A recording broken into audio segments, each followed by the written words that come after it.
As some Soweto residents continue to pick up the pieces following this weekend's floods, government's inability to provide proper housing is once again under the spotlight. So over 300 families have been displaced and infrastructure destroyed in that area. This is just one of many incidents that has highlighted how people are forced to live in disaster-prone areas. So for more on this, we're joined now by the Human Settlements Minister, Mmamoloko Kubayi, joins us via our video link this morning. Minister, it's great to have you with us on the program because we need to take the discussion forward, right? Yesterday we were getting reaction to how the MMC in Gauteng is helping to respond to help these people get a place to stay after they were displaced by the floods at the Nansfield hostel. But at what stage does your department, Minister, come in, look at how spatial planning, apartheid spatial planning, continues to affect particular communities and police those who continue to build on floodplains? Good morning to you and good morning to your listeners. As you say, we are dealing with the legacy of the apartheid, how people have been located in areas that are mostly not suitable in terms of human settlements, but those as well who have illegally occupied sometimes are the ones that get affected by the floods.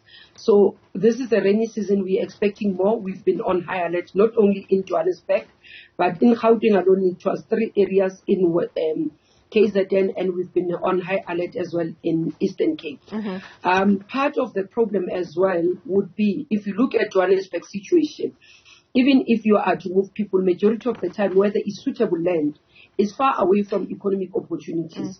Let's take those who are within Soweto. Residences that would have to move them, that's why we built around Val area. You look at the projects that Gauteng government has been leading in building. We visited them even during the Imbizo process when the president was in Gauteng. Now, majority of the people, because you find that they work within Johannesburg, and if you move them to those areas where land is suitable, you are able to build.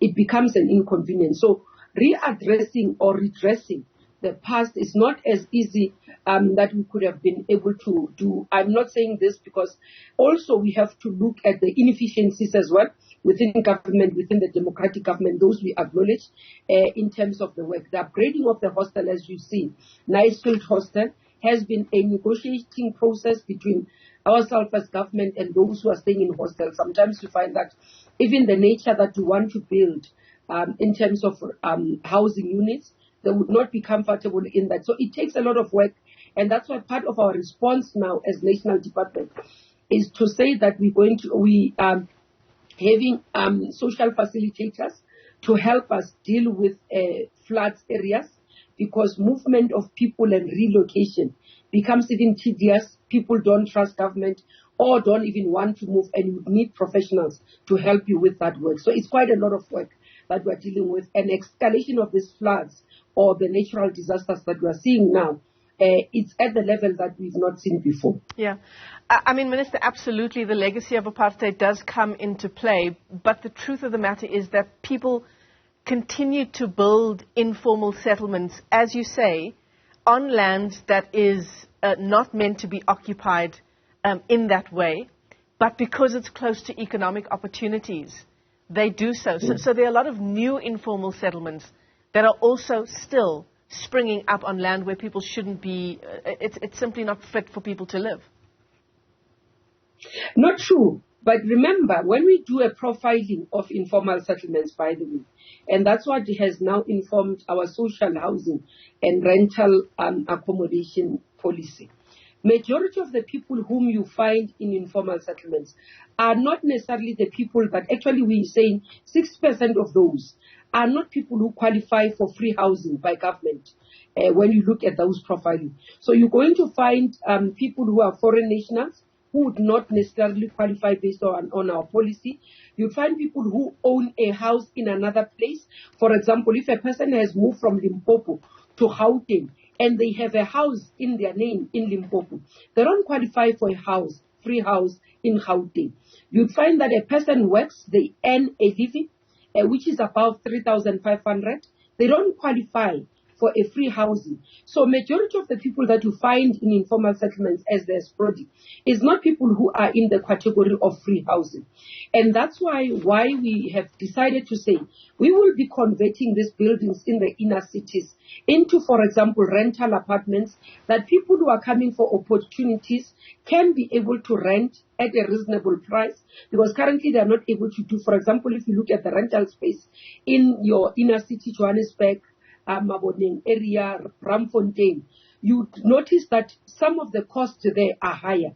And that's why majority of the people will not be able to do. You come to Pretoria, it's the same thing. You go to Durban, Etegwin, it's the same thing. That's why the policy on affordable rental is going to assist us, and how we are starting that process, escalating it, is going to assist us to be able to respond to this growing need of people who want rental space or who want accommodation, who do not qualify for free housing in our area. So that's one of the areas we'll be able to deal with the issues of informal settlements. I'm glad you brought up the issue of eThekwini, Minister, because that's an area in the country that's experienced flooding every single year. I think it was July 2016, May 2017, October 2017, 2019. There were 3 periods of flooding, and of course we know the flooding from this year as well, and various other areas around the country as well.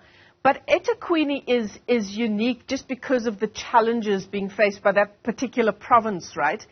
And yet, government still seems to be responsive.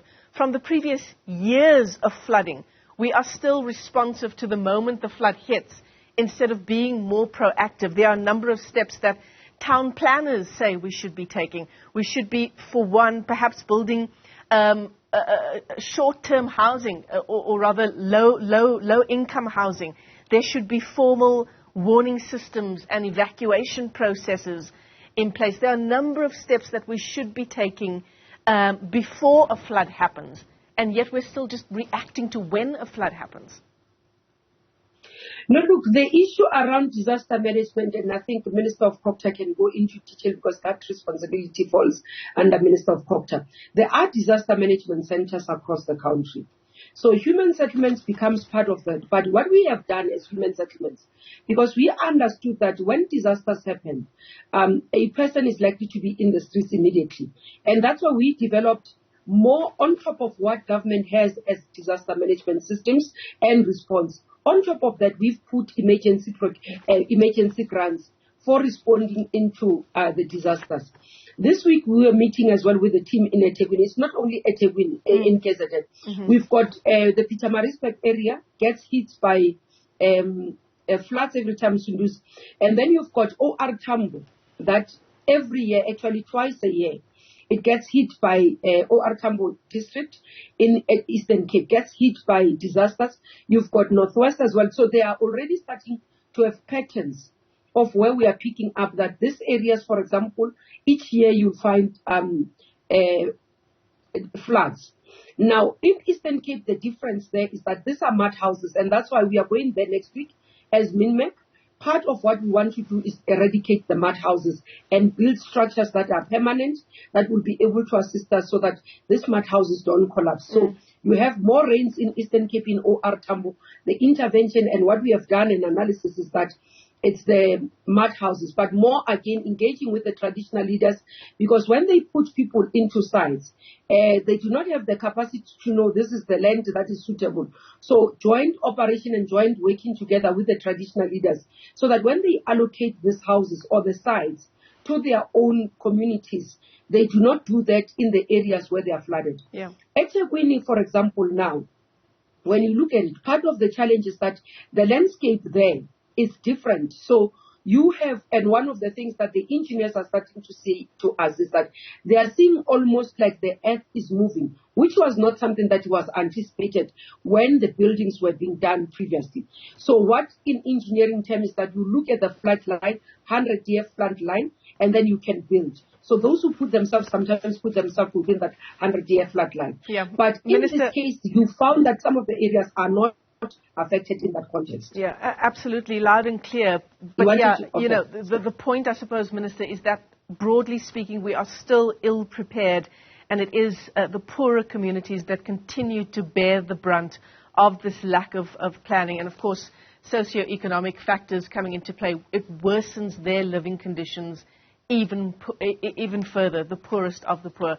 But Minister Mmamoloko Kubayi, let me thank you for your time this morning.